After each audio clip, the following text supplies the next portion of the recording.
Yamuna Tira Vana Chari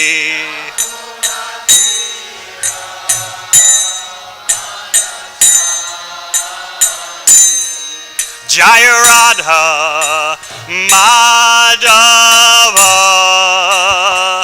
Kunja Bihari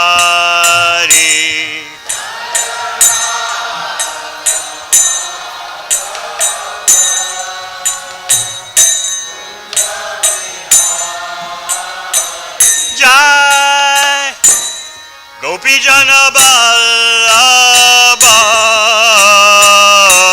Girit Bharadari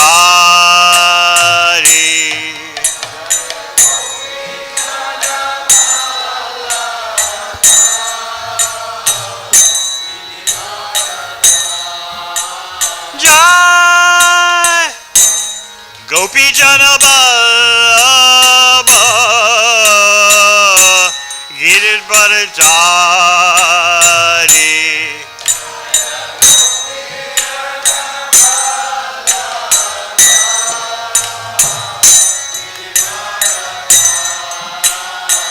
Yashoda Nandana Braja Janaranjana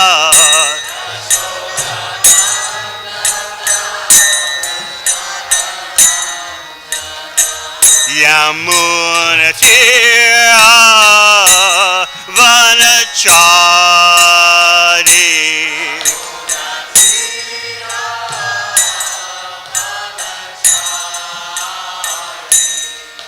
Jaya Radha Madhava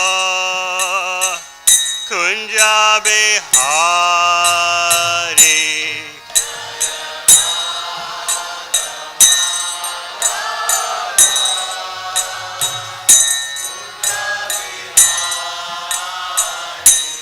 Hare Krishna Hare Krishna Krishna Krishna Hare Hare Hare Rama Hare Rama Rama Rama Hare Hare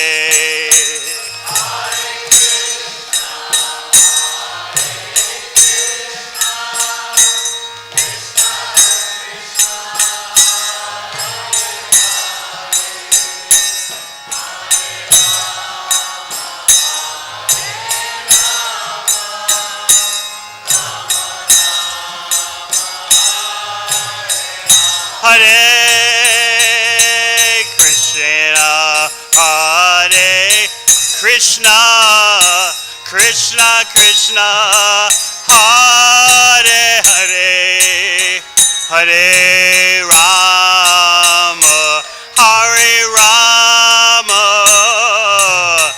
Rama Rama, Hare Hare.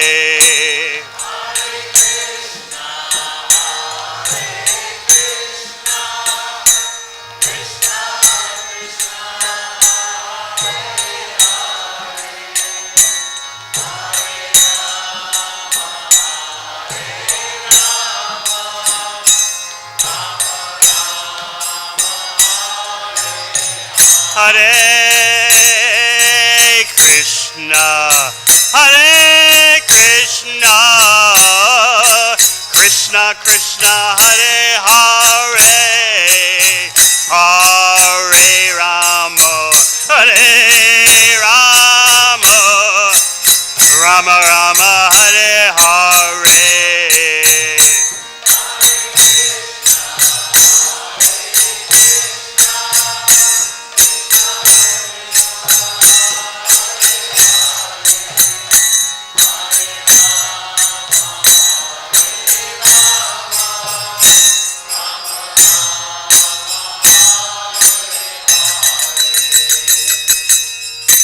Jai Shivam Savarajikjaya Stoter Sadasi Simad A.C. Bhakti Vedanta Swami Maharaj Srila Prabhupada Ki Jai Shivam Savarajikjaya Stoter Sadasi Simad Bhakti Siddhanta Sarasi Thakur Prabhupada Ki Go Premanandi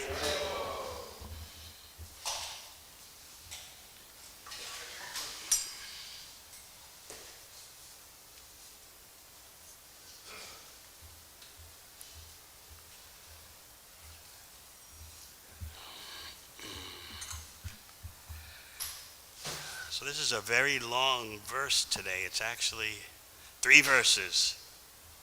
So what do you usually do in that circumstance?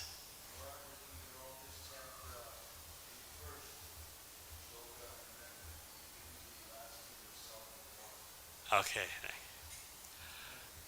Om Namo Bhagavate Vasudevaya.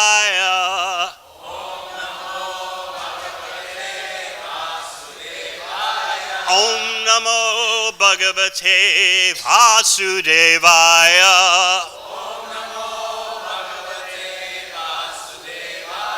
Om Namo Bhagavate Vasudevaya.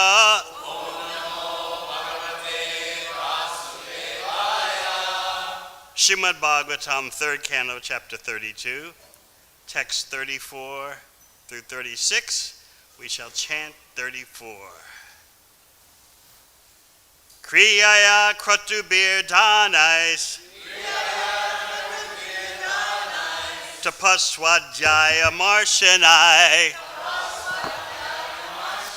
Admendriya Jayenapi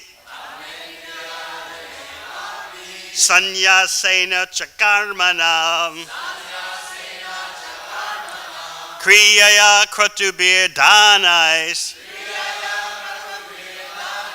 Tapaswadhyaya Marshanai Admendriya Jayenapi Sanyasena Chakarmanam Kriyaya Kratubir Dhanais Tapaswadhyaya Marshanai Atmendriya Jayenapi Sanyasena Chakarmanam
Vaishnavis.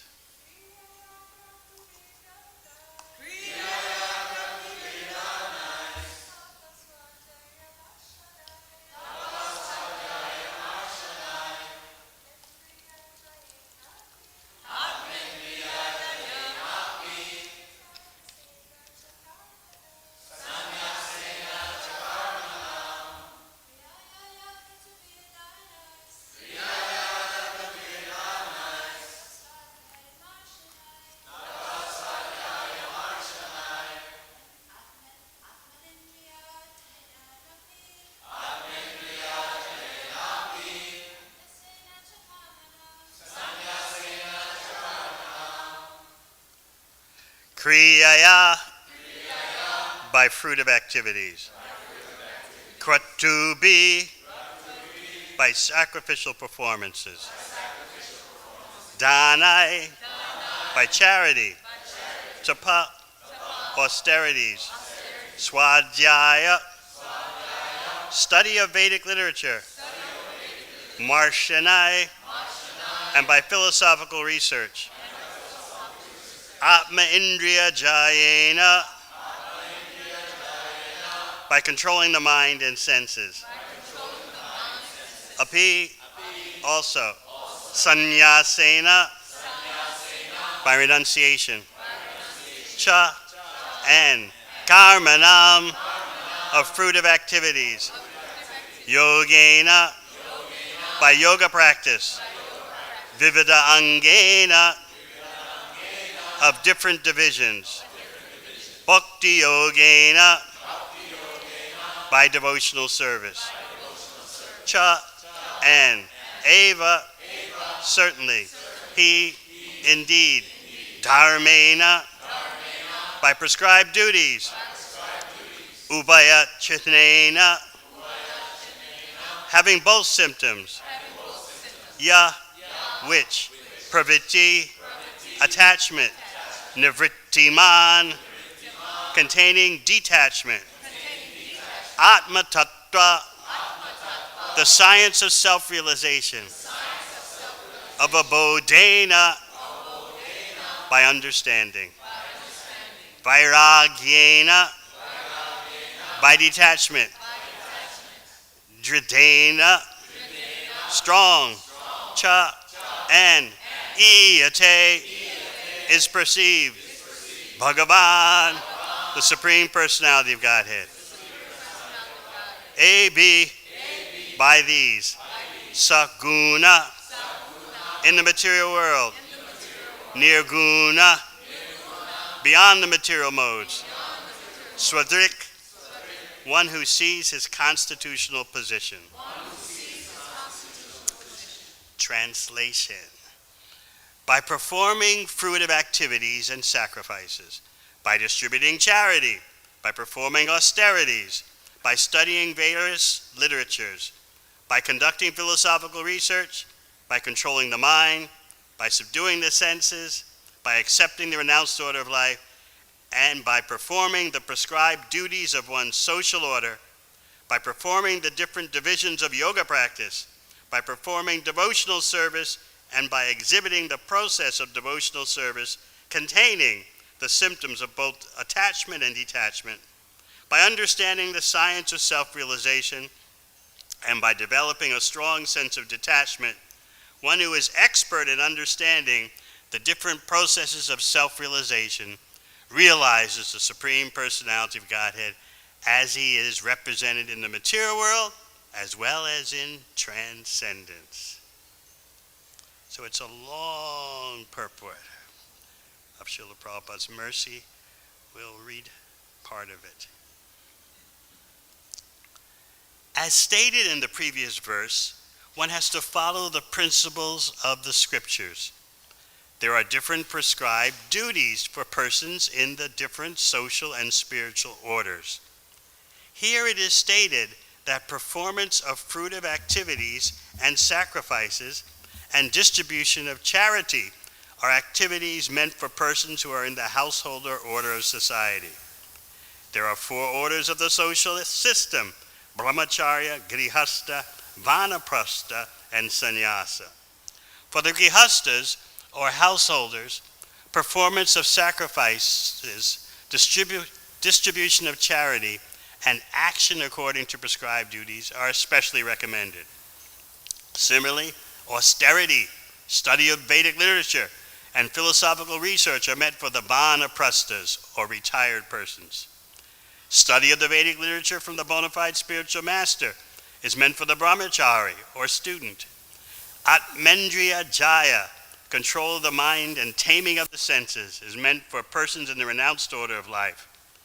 All these different activities are prescribed for different persons so that they may be elevated to the platform of self-realization and from there to Krishna consciousness, devotional service.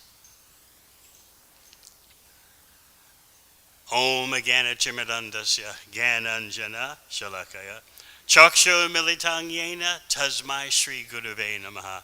Jai Shri Krishna Chaitanya Prabhu Nityananda Shri Advaita Gadadhar Sivasati Gaur Bhakta Vrinda. Hare Krishna, Krishna Krishna, Hare Hare, Hare Rama, Rama Rama, Hare Hare. The purport begins by describing that one has to follow the principles of the scriptures. This is a very tough point for people to understand and accept in this present day of Kali. The emphasis in materialistic society, and it's even affecting India, is that you create and define your own identity. You don't conform to any external influences. It's your life, and you make of it what you like. You are a random occurrence between birth and death. Before birth, there was just nothingness, and after death, there'll be nothingness. So, do what you like in this short blip between nothingness and nothingness. Just do what you like. It's up to you. In the darkness of the universe, it's up to you to make your own light your way. And that is progress. That is success. When you are a self-defining, self-creating being. Like one atheistic philosopher said recently, I feel embarrassed that I'm living in a universe that I didn't create. You have to think a bit deeply about how mad that is. I am the ultimate, in other words. Why should we be following Shastra? Of course, Krishna says in Bhagavad Gita, Yashastra vidim utsrajya vartate kama karata nasa siddham avapnoti nasukam na paramgati. If you reject the Shastra due to your whimsicalness, based on lust, you'll not be happy. You certainly won't attain the supreme destination. You won't be satisfied. But people today are insistent, I'll do it my way. So I will create my own identity. I'll define it myself, and I will be self-validating and self-forgiving. I may make some mistakes, everyone does, but don't worry, I'll forgive myself.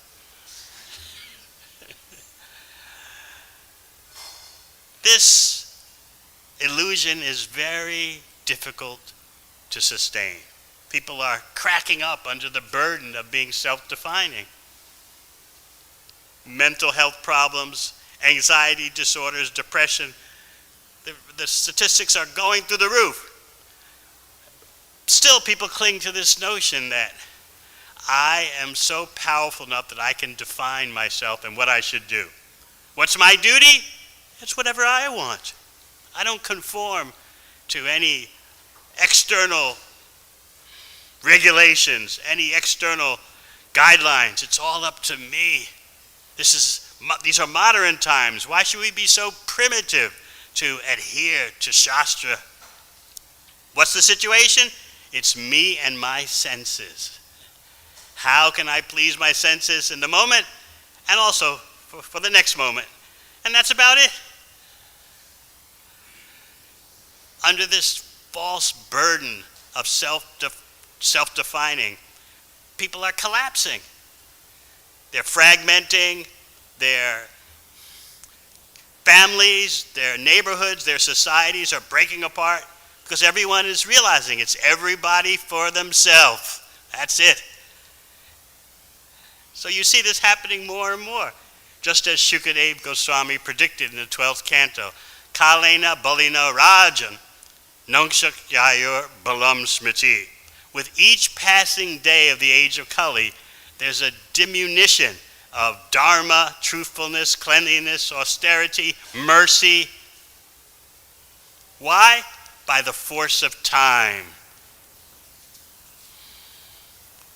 So instead of progress, what you're actually seeing is the breaking down of the internal well-being of human beings. Because they don't accept any Shastric guidelines. Even if they claim to be very religious, they follow practically no guidelines for their behavior. So what is a devotee to do amidst such circumstances?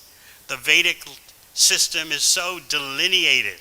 Of course, in this stage of the age of Kali, we can't follow the Vedic guidelines per se, rule for rule. but we should at least understand that we're meant to be regulated. We're meant to follow directives. And that point is getting so difficult for people to accept. Who are you to tell me what to do? Spiritual means make things your own way. I remember one New Age preacher said, how do you judge what's the spiritual path that's right for you? Find the path with the least rules and regulations. And that means you won't have rules and regulations pressing down on you, so automatically you can float up to the spiritual platform. Of course, that is completely ridiculous, but we must search our hearts to see how much we're being affected by this. Just because we can't follow rule by rule everything in the Vedic civilization doesn't mean we throw away all guidelines. Then we'll just be very cheap. We'll just tell people, just believe. It doesn't matter how you behave. Just believe. But that is not what Srimad Bhagavatam is pointing out. So we get some idea of what a real human civilization is. And that is so beneficial, just to have a glimpse of what reality is. And so therefore, these verses are outlining the various processes and activities for each ashrama. So for the brahmachari is meant to study the Shastra under the guidance of the Guru. That point is made again and again. Of course, we have Srila Prabhupada's books, foundational. And then we have our spiritual master helping us to apply what are in Prabhupada's books. And then what about grihastas? The preeminent activity for grihastas is charity. Always giving, giving, giving. Giving doesn't simply mean money. It means time also. As they say in the wild world, time is money. So we have many grihastas who, they give so much time. That's charity. And then, for the vanaprasthas, austerity. The idea is in the vanaprastha stage, ideally you've done 25 years or so in marriage, the kids are grown up, and you can just focus on living austerely and studying the Vedic knowledge.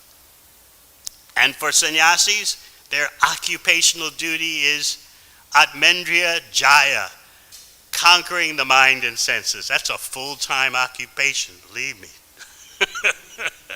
It takes focus, it takes deliberation, but that is a legitimate occupation at the top of human society. Atmendriya jaya, controlling the mind and senses. So in this way we can understand at least a glimpse of what a real human society is. And that real human society gives everyone a chance for understanding Krishna. You see, we are actually bhakti supremacists. We recognize glimpses of bhakti here, glimpses of bhakti there, but we also know what the ultimate goal is, pure bhakti. We recognize in this religion, in that culture, there may be a glimpse of bhakti, but we're looking for the love supreme, pure bhakti. That's our goal. So in this way, we are simultaneously sectarian and universalist. We are sectarian because we know what the standard is, pure devotional service. We are aiming for that standard. We are holding that above our head and striving for it. At the same time, we're universal because we can see in the teachings of Christ, he taught bhakti, some elements in a very simple way. Islam, there's a little element of bhakti taught in a very simple way. We recognize and applaud all that. But as bhakti supremacists, we want the ocean of bhakti. Otherwise, what's going on in the world today? Kama Sindhu, the ocean of material desire. The Western way is to drown in that ocean of material desire and think you're going to be satisfied. And the classic Indian way is not kama sindhu, but kama bindu, drop by drop of lust. A little bit here, a little bit there, but don't drown in it like the Wild West. Of course, now India is also changing. Everyone is making progress according to Kali Yuga standards. So everyone is attracted to the kama sindhu, the ocean of material desire. This is a great tragedy. When you have no idea of guidelines, regulations, you go off the rails. And that's exactly what you see today, as people become more and more merciless. This is predicted, as we said, by Shukadeva Goswami. Nongshak Yayur Balam Smriti. By the force of time, it's going to happen. You may be thinking, why? Why is the world going so mad? It's by the force of time, bringing you deeper into Kali Yuga. Yet we have Lord Chaitanya's movement giving everyone a chance to go to the highest platform, to embrace full bhakti, pure bhakti, as the ultimate goal in life, as a way to live every day. When Lord Chaitanya was about to depart from Jagannath Puri for his famous tour of South India, he had just heard from Sarvabhauma Bhattacharya that when you're touring South India, I want you to meet someone named Ramananda Roy. Now, he may externally look like his occupation is a Shudra and he's a householder, but I didn't realize it before, but now, by the mercy of Lord Chaitanya, I can look back and see this Ramananda Roy is the greatest bhakta.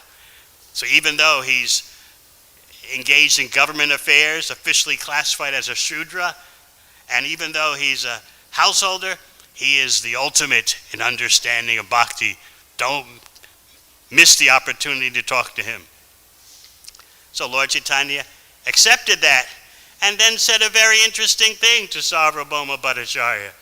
He said, while you, Sarvabhauma, are doing your devotional service at home, please bless me in my travels so that I can return to Jagannath Puri. So Prabhupada really gets into this. He says, well, I mean, no, you would think this is abnormal. A sannyasi asking a householder for blessings? But Srila Prabhupada makes the point that if the householder is fully committed to Lord Chaitanya's mission, that householder can give blessings to sannyasis. So this may sound very radical, but this is Lord Chaitanya demonstrating the supremacy of bhakti.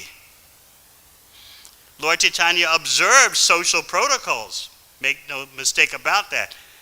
He didn't challenge the social structure of society, but he's presenting that above all these social structures, which he did preserve, is pure bhakti. And Sarvabhauma Bhattacharya, and don't forget, Lord Chaitanya had initiated Sarvabhauma Bhattacharya. But still, please give me your blessings as I tour South India so that I may return to Jagannath Puri.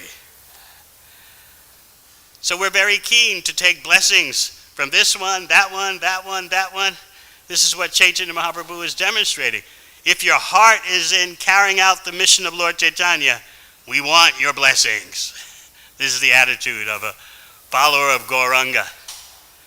So then, after saying that to Sarvabhauma Bhattacharya, Lord Chaitanya left Puri, and Sarvabhauma Bhattacharya did what? He collapsed on the ground. And what did Lord Chaitanya do? He kept walking. Seems very cold and cruel, right? You're about to go somewhere and the person collapses on the floor as you walk out the door. Has it happened to any of you? No. We don't know what love is.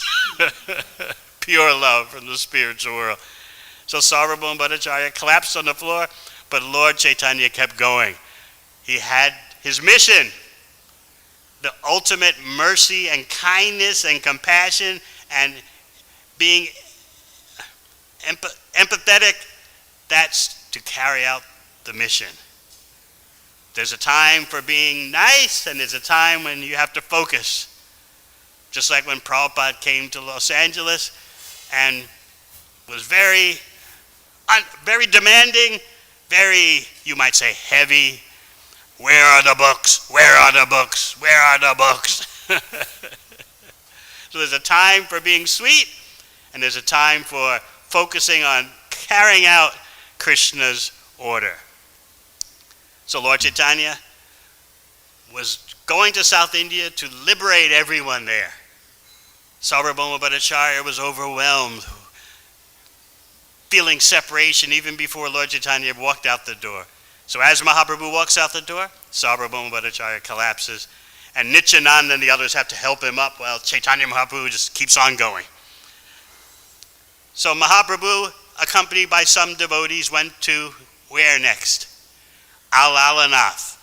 And there he exhibited ecstatic dancing, ecstatic symptoms, body trembling, tears pouring from the eyes. People from all around joined in the kirtan. He did that for some days and then proceeded further on his way to South India. And this time it was the Nityananda and the other devotees who were in disarray because Lord Chaitanya is leaving just accompanied by one Krishnadas. So then you have the system that Mahaprabhu demonstrated for how to conquer the miseries of the age of Kali. Whoever crossed his path, Lord Chaitanya would inspire them to chant, Hari, Hari, and then he would embrace them, and the person would be surcharged with prema bhakti. And that person, as you know, would go back to his village, and whoever met that person would be surcharged with prema bhakti. And then people from other villages would come and associate with that village, and they would become surcharged with prema bhakti. And this way, Lord Chaitanya flooded all of South India with Krishna consciousness. So he came to one place in South India called Kurma Sthala, or Kurma Kshetra. And a very interesting thing happened there.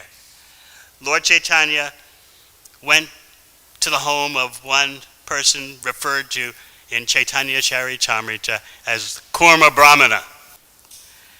He invited Mahaprabhu, please come for lunch. Because Mahaprabhu's system in traveling in South India was to stay one night in one place, get up in the morning, take bath, and keep going. He's demonstrating how to be a sannyasi.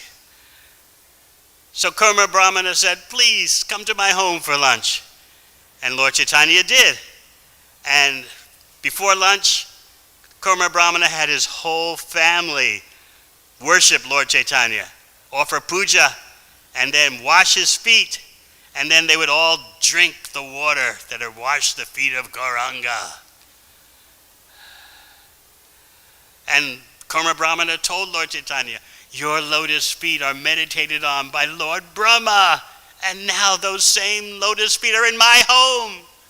Now my janma, my kula, my dana, my birth, my family, my wealth is all maximally successful because you are here. So evidently, this Kurma Brahmana was very wealthy. But yet he's recognizing, now the real wealth is in my home. He had the good birth, the aristocratic birth of being a topmost Brahmana. He had the janma. He had wonderful family life. He had the kula. And he had the dana. Somehow or other he had the money.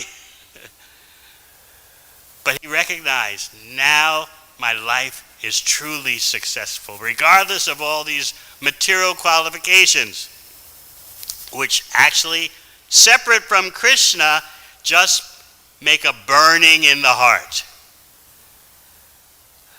Because your material qualifications and assets cannot protect you from the miseries of material existence.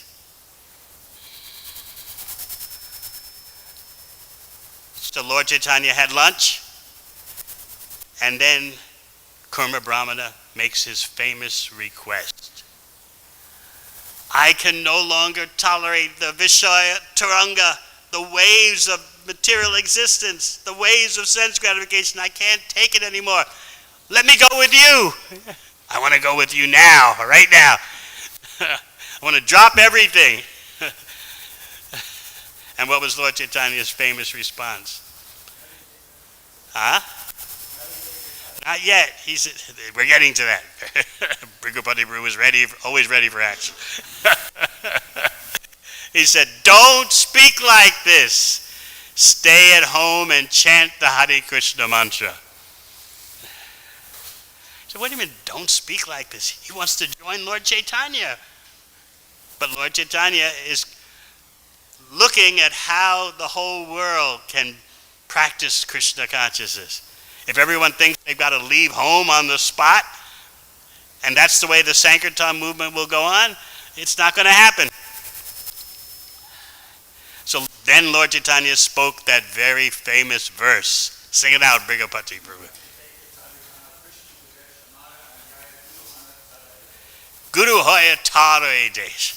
Wherever you go, whomever you meet, teach the science of Krishna on my order. So Srila Prabhupada takes great effort to emphasize that this is how everyone can be Krishna conscious. Worship and serve Lord Chaitanya with their heart and soul while at home. But he said, with your heart and soul. It doesn't mean superficially, it doesn't mean just lip service. It means put your heart and soul, your life, into serving Gauranga Mahaprabhu while you're at home, and in that way, bhakti will spread. This is a very essential instruction. And Lord Chaitanya told him, he told the Kumar Brahmana, if you do this,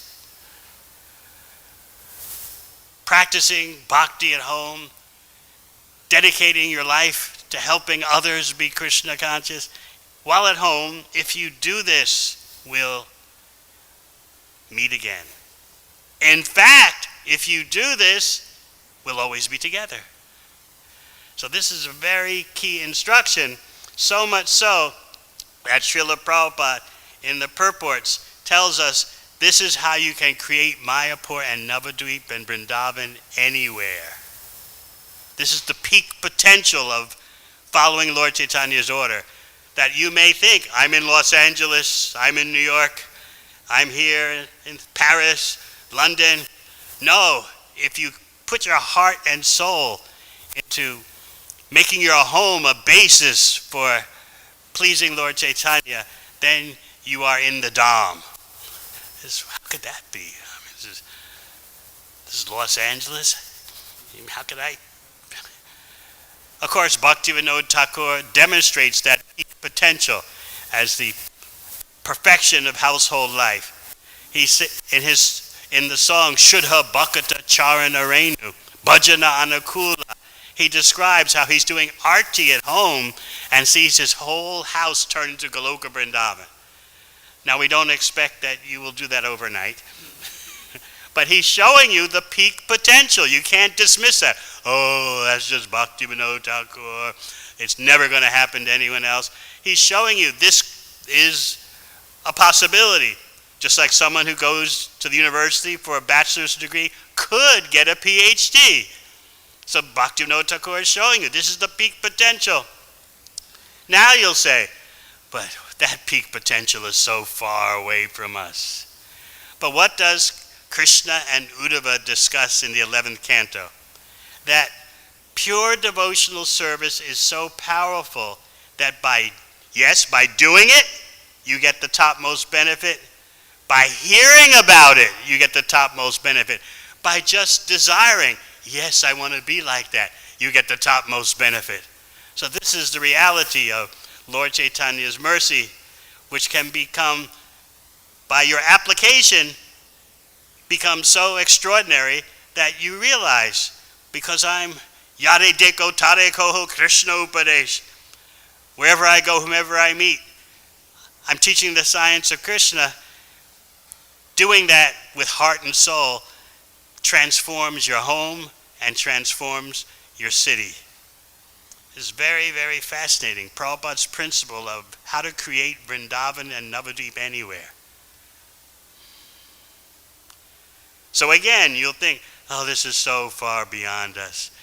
We're just struggling, trying to keep from being laid off by AI and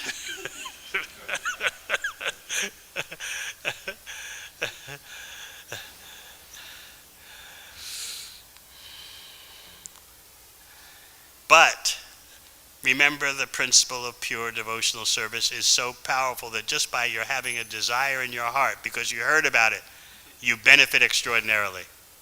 So it's not that we are pie in the sky and dreamers. Got to be a pure devotee, Prabhu. Actually, in Chaitanya Charitamrita, Prabhupada writes that if even a neophyte understands that Krishna is the same as his name, that neophyte is a pure devotee. So being a pure devotee is a whole range, it's a whole spectrum of devotional intensity. So therefore, let us begin by dedicating our heart and soul. No matter what our ashram is, let's dedicate our ashram, whether brahmacharya, gihasta, sannyas, whatever, dedicated to carrying out the mission of Lord Chaitanya. And Prabhupada takes the care to point out that you don't have to be Jagat Guru, so-called, traveling the world, burning yourself out on airplanes. You can just invite your family, your friends, and your neighborhood to your home. And that is following Lord Chaitanya's instruction. So, in other words, no one should think, oh, I'm too tiny, I'm so insignificant. What's the point? Am I even trying? I only know one or two persons. What's the big deal inviting them to my home? What's the big deal? Like in many centers, of course, you've all, I don't think you need a monthly Sankirtan festival here. You have a daily Sankirtan festival. But in places where there's not such a book distribution effort, the monthly Sankirtan festival is so important for them. It gives everyone a chance to have a little bit of participation rather than thinking, oh, I'm so tiny, what's the point? But that is not how Lord Chaitanya presented to Karma Brahmana. So we should take that seriously. Some or other be connected to the Sankirtan mission. According to our lifestyle, according to our capacity, the more we put our heart and soul into that, the more our home becomes transformed, the more our neighborhood becomes transformed. This is Gauranga mysticism. So there are many different processes given in this verse, instructions meant for different ashrams. The whole point is bhakti. At the end of Bhagavad Gita, what does Krishna say? Sarva dhammam prityaja mamekam sharanam bhaja. Lord Chaitanya says the same thing. Seems different, but it's the same thing. Wherever you go, whomever you meet, teach the science of Krishna. That is surrendered to Krishna. So in this way, we can see possibilities for everyone. Hare Krishna. Thank you very much. Any questions?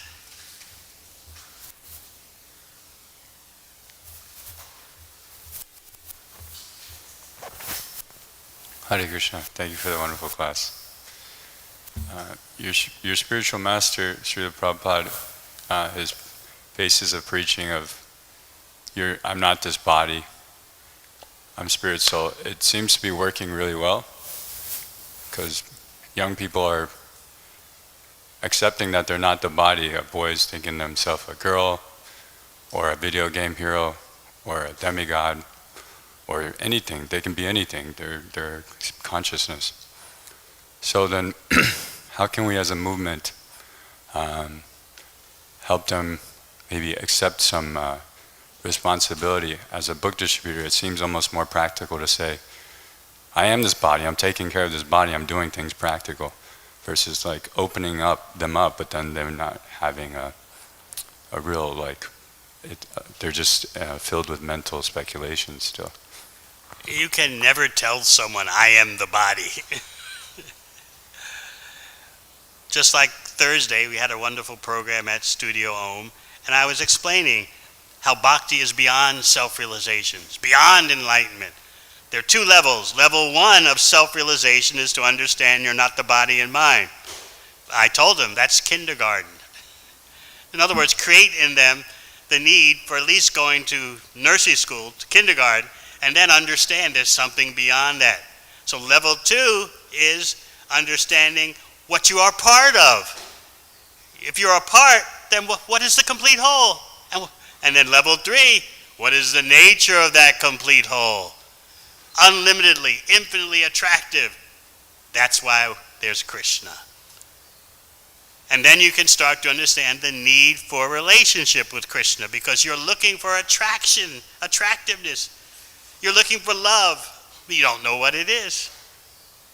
So self-realization, as this verse points out,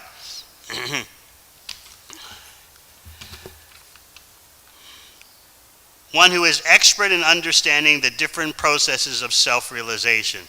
The culmination of self-realization is Krishna consciousness, bhakti.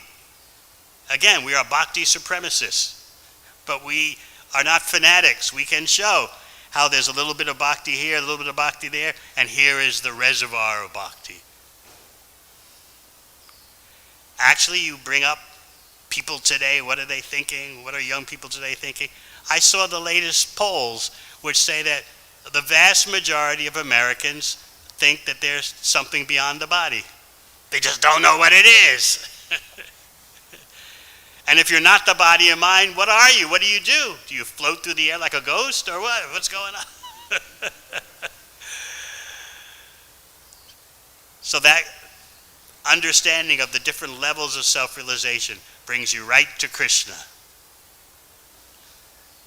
As bhakti supremacists, we say the topmost form of Krishna, the topmost form is Bhagavan Sri Krishna, and the topmost spiritual practice is bhakti. Anything else? Hare Krishna Guru Maharaj, thank you for the wonderful class. You mentioned by outside influence in schools in the modern world, we are taught how to be independent, but then how do I convince my mind, how do I train my mind to depend on Krishna, that it is okay, that it is necessary, that it is perfect to depend on Krishna? You need to educate yourself constantly. That's why our program is daily hearing Srimad Bhagavatam. Otherwise, you'll be like your parents who say, oh, it's nice you're going to the temple, but not too much bhakti. In other words, what they're saying, whether they know it or not, is bhakti is subordinate to karma kanda.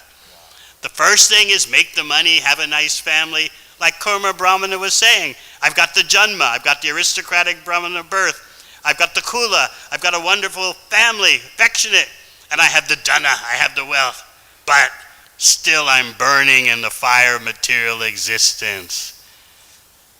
So the Karma Brahmana recognized that bhakti is the supreme, it can't wait for anything. But his mistake was, let me get out of here. I want to leave home. Now there are cases in Chaitanya Lila when someone left home immediately to join with Mahaprabhu. It happened when Mahaprabhu was in Vrindavan. One person left home immediately and joined Mahaprabhu, but that person had already done all his household duties. Anything else? Yes, Brigupati Prabhu. Thank you for a wonderful class.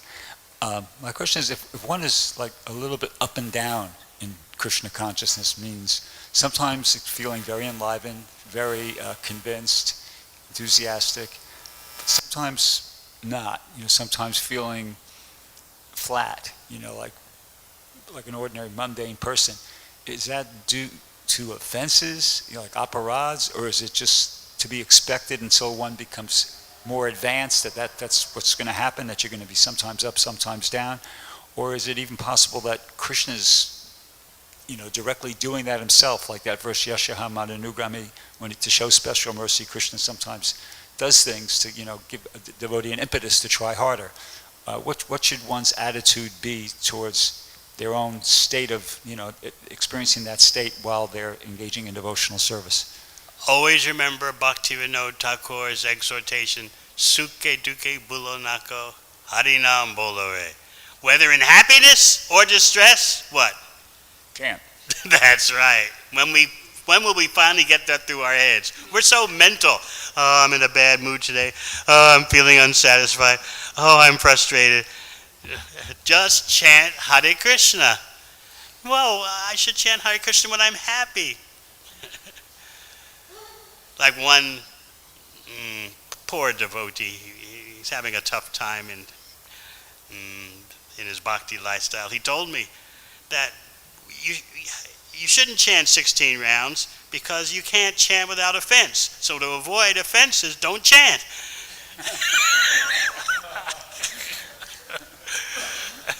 I said to him, well, what about the offense to the holy name to neglect the order of the spiritual master? He said, oh. Because his point was that until you can chant with perfect attention, why this emphasis on chanting 16 rounds? Because you're not having the quality of offenselessness. But I said, the founder Acharya has asked us, requested us, and we promised to chant at least 16 rounds. So quantity means something. His point was quantity is not important, so dismiss the whole thing until you can open your mouth and chant without offense. Then you can start chanting japa. So many crazy delusions are in the world these days. So whether you are in happiness or distress, chant Hare Krishna. And in fact, if you're smart, if you've been reading Bhagavatam sufficiently, you know how to use distress to push you closer to Krishna. That's perfect yukta vairagya, how to engage everything in Krishna's service. Health challenges, financial challenges, relationship challenges, AI challenges.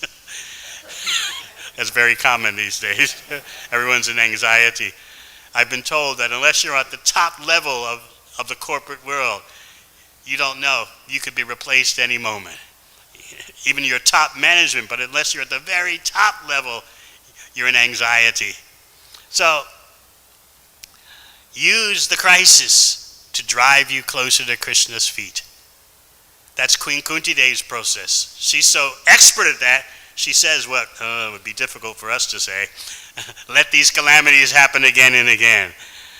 Well, we don't want to pretend to be on that platform, but at least we can say, when the calamities inevitably come, let me use them to push me closer to Krishna's lotus feet, to take more shelter of chanting Hare Krishna. That is the victory. And I'll conclude by saying everyone needs their own personal spiritual victory of how you chanted your way through any situation, whatever. You took more shelter of Krishna's holy name, and that way you made it through. You'll never forget that. Everyone needs their own personal victory of chanting Hare Krishna, carrying them through a tough situation. Wow, thank you. Thank you very much, Hare Krishna.